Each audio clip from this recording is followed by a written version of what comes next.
Welcome back. In the last video, we covered how to go from raw logits, which is the output of the model, the raw output of the model for a multi-class PyTorch model. Then we turned our logits into prediction probabilities using torch.softmax.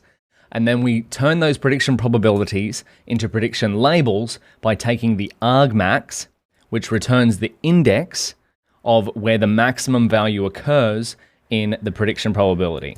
So for this particular sample, with these 4 values, because it outputs 4 values, because we're working with 4 classes, if we were working with 10 classes, it would have 10 values. The principle of these steps would still be the same.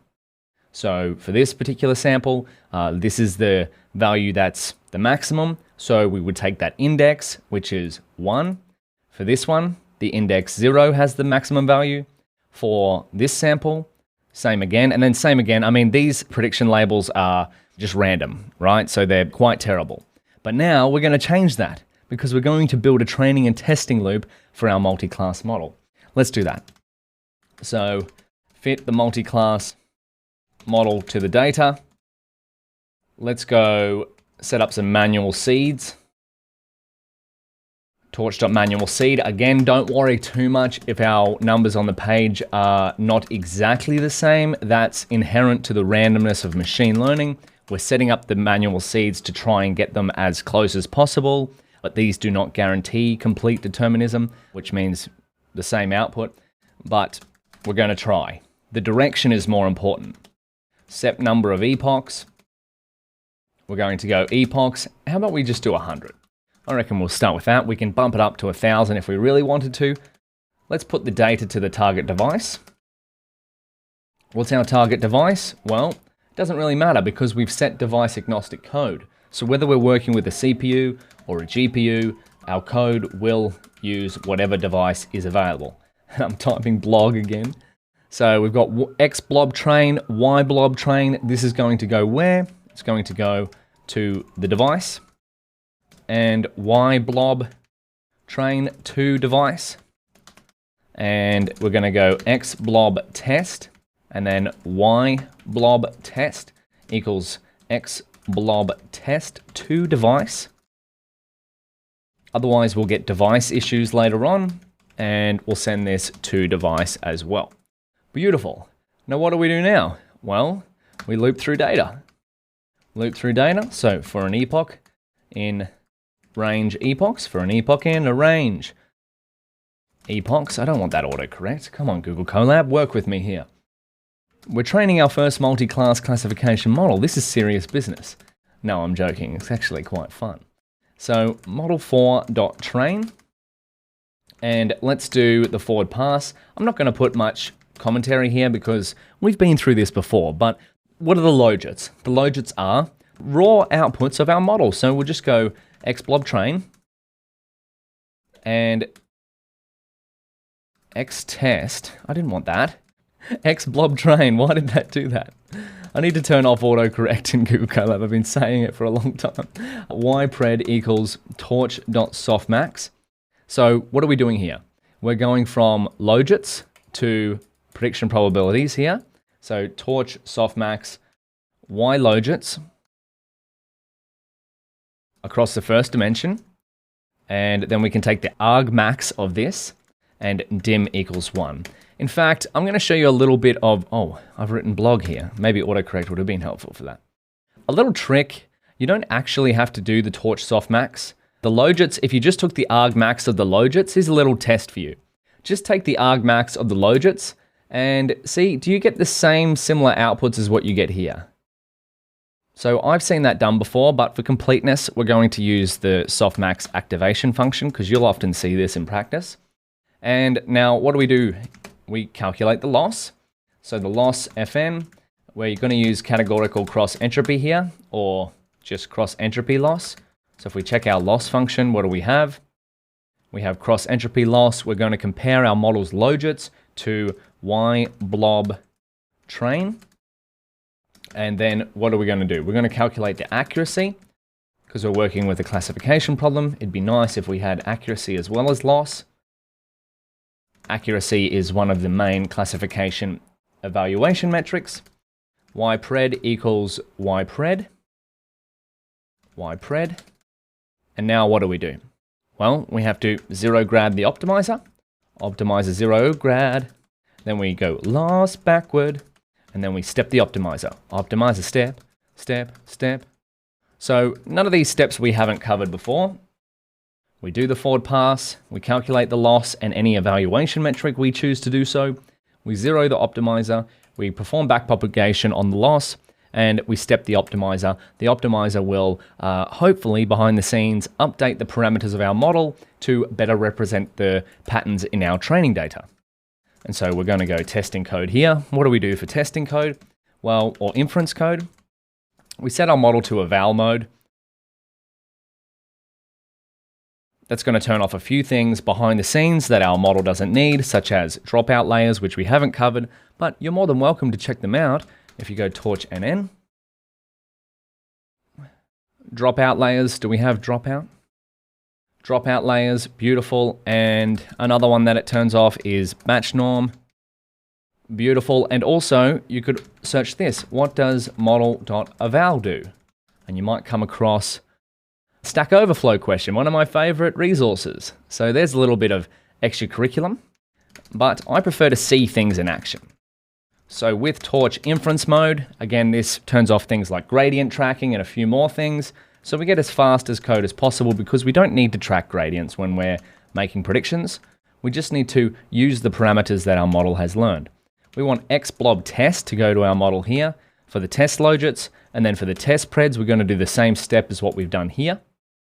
We're going to go torch.softmax on the test logits across the first dimension, and we're going to call the argmax on that to get the index value of where the maximum prediction probability value occurs.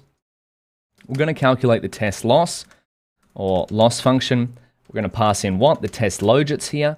Then we're going to pass in y blob test, compare the test logits. Behind the scenes, our loss function is going to do some things that convert the test logits into the same format as our test labels, and then return us a value for that. Then we'll also calculate the test accuracy here by passing in the y true as y blob test. And we have the y pred equals y pred. Wonderful. And then what's our final step? Well, we want to print out what's happening, because I love seeing metrics as our model trains. It's one of my favorite things to watch. If we go if epoch, let's do it every 10 epochs, because we've got 100 so far, equals 0. Let's print out a nice F string with epoch. And then we're going to go loss. What do we put in here? We'll get our loss value, but we'll take it to 4 decimal places. And we'll get the training accuracy, which will be ac. And we'll take this to 2 decimal places. And we'll get a nice percentage sign there. And we'll go test loss equals test loss. And we'll go there. And finally, we'll go test ac at the end here. Test ac. Now, I'm sure by now, we've written a fair few of these. You're either getting sick of them, or you're like, wow, I can actually do the steps through here. And so don't worry, we're going to be functionizing all of this later on, but I thought I'm going to include them as much as possible so that we can practice as much as possible together. So you ready? We're about to train our first multi-class classification model. In 3, 2, 1, let's go. No typos. Oh, of course. What did we get wrong here? Oh, this is a fun error. Runtime error. NLL loss forward reduce CUDA kernel 2D index not implemented for float. Okay, that's a pretty full-on bunch of words there. I don't really know how to describe that, but here's a little hint. We've got float there. So we know that float is what? Float is a form of data. It's a data type. So potentially, because that's our hint, we said not implemented for float, so maybe we've got something wrong up here. Our data is of the wrong type. Can you see anywhere where our data might be the wrong type? Well, let's print it out. Where's our issue? Here. Y logits, Y blob train. Okay, Y blob train and Y logits. What does Y blob train look like? Y blob train. Okay, and what's the D type here? Float. Okay, So it's not implemented for float. Maybe we have to turn them into a different data type. What if we went type torch long tensor? What happens here? Expected all tensors to be on the same device, but found at least 2 devices. Oh my goodness, what have we got wrong here? Type torch long tensor. Friends, guess what? I found it. And so it was to do with this pesky little data type issue here. So if we run this again, and now this one took me a while to find, and I want you to know that behind the scenes, even though, again, this is a machine learning cooking show, it still takes a while to troubleshoot code, and you're going to come across this. But I thought, rather than spend 10 minutes doing it in a video, I'll show you what I did. So we went through this, and we found that, there's something going on here. I don't quite know what this is, and that seems quite like a long string of words, not implemented for float. And then we looked back at the line where it went wrong, and so that we know that maybe the float is hinting at that one of these 2 tensors is of the wrong data type. Now, why would we think that it's the wrong data type? Well, because anytime you see float or int or something like that, it generally hints at one of your data types being wrong. And so the error is actually right back up here where we created our tensor data. So we turned our labels here into floats, which generally is okay in PyTorch. However, this one should be of type torch.long tensor, which we haven't seen before, but if we go into torch long tensor, let's have a look. Torch.tensor. Do we have long tensor? Here we go. 64-bit integer signed. So why do we need torch.long tensor? And again, this took me a while to find, so I want to express this, that in your own code, you probably will butt your head up against some issues and errors that do take you a while to find, and data types is one of the main ones. But if we look in the documentation for cross-entropy loss, the way I kind of found this out was this little hint here. The performance of the criterion is generally better when the target contains class indices, as this allows for optimized computation. But I read this and it says target contains class indices. And I'm like, ours are indices already, but maybe they should be integers and not floats. But then if you actually just look at the sample code, you would find that they use dtype equals torch.long.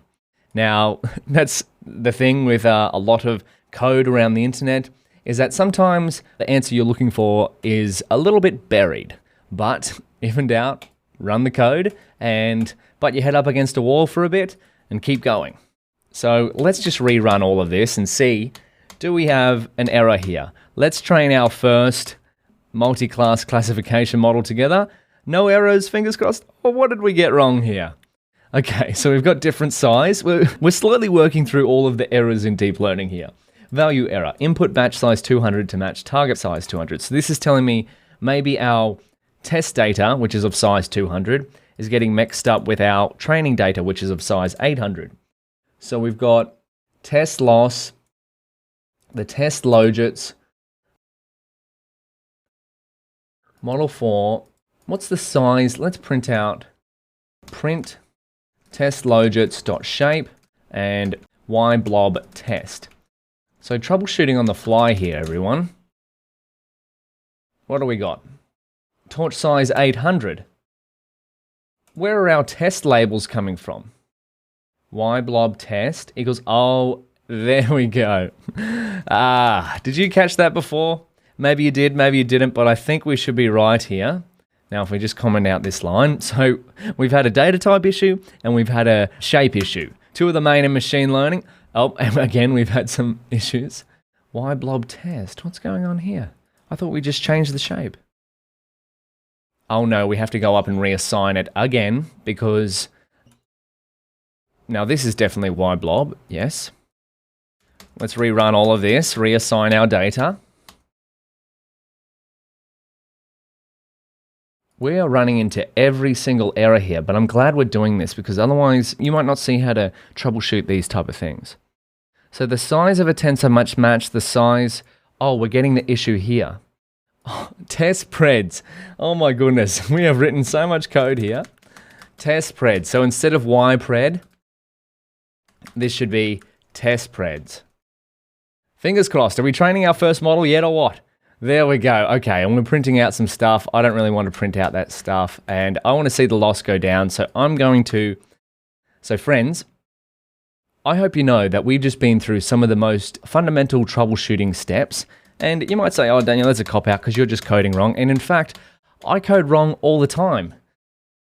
But we've now worked out how to troubleshoot them, shape errors and data type errors. But look at this!